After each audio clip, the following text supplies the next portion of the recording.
Avocado ധാരാളം ഗുണങ്ങളുള്ള ഒരു ഫ്രൂട്ടാണ്. ഇതിനകത്ത് നിറച്ച് ഫാറ്റാണ്, പക്ഷെ നല്ല ഫാറ്റാണ്.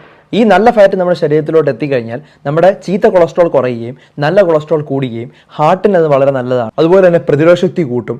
അതുപോലെ കണ്ണിന് വളരെ നല്ലതാണ്, ഡൈജഷന് വളരെ നല്ലതാണ്, ദഹനം പ്രോപ്പറായിട്ട് നടക്കും. ഇതിൻ്റെ അകത്ത് ഫ്രീ റാഡിക്കൽ ഇഞ്ചുറി തടയാനായിട്ട് പറ്റും. ആൻറ്റി ഓക്സിഡൻസ് അടങ്ങിയിട്ടുണ്ട്. Vitamin A, vitamin C, vitamin E, vitamin K, അതുപോലെ തന്നെ പൊട്ടാസ്യം, ഫോളേറ്റ്, മെഗ്നീഷ്യം തുടങ്ങിയ ധാരാളം മിനറൽസ് അടങ്ങിയിട്ടുള്ള ഒരു ഫ്രൂട്ടാണ് അവക്കാഡോ. ഇത് പല രീതിയിൽ നമുക്ക് കഴിക്കാൻ പറ്റും. സാലഡ്സിൽ ആഡ് ചെയ്ത് കഴിക്കാം, സാൻഡ്വിച്ച് ആയിട്ട് കഴിക്കാം, ചിലർ വെറുതെ ഇത് സ്കൂപ്പായിട്ട് കോരി തിന്നാറുണ്ട്, സ്മൂത്തിയിൽ ആഡ് ചെയ്യാറുണ്ട്, ജ്യൂസിൽ ആഡ് ചെയ്യാറുണ്ട്, ഗോക്കമോളി ആയിട്ട് ഉണ്ടാക്കി കഴിക്കാൻ പറ്റും. ഗോക്കമോളി ഉണ്ടാക്കാനായിട്ട് എളുപ്പമാണ്. ഉള്ളിയും സവാളയും മുളകും മല്ലിയിലയും ലെമണിൻ്റെ നീരും അതുപോലെ ഉപ്പും ഒക്കെ ആഡ് ചെയ്ത് ഉണ്ടാക്കാൻ പറ്റും. നമുക്ക് ചിക്കൻ്റെ ഒക്കെ കഴിക്കാൻ വളരെ നല്ലൊരു ഡിഷാണ് ഇത്. ഞാൻ ഈ പറഞ്ഞ ഗുണങ്ങളെല്ലാം ലഭിക്കും. പക്ഷേ എന്ന് പറഞ്ഞ് അവക്കാഡോ കുട്ടമ്പായി കഴിച്ചതുപോലെ മൊത്തമായി കഴിക്കരുത്. കുരു വിട്ടിട്ട് വേണം കഴിക്കാൻ, അത് മറക്കാതിരിക്കുക.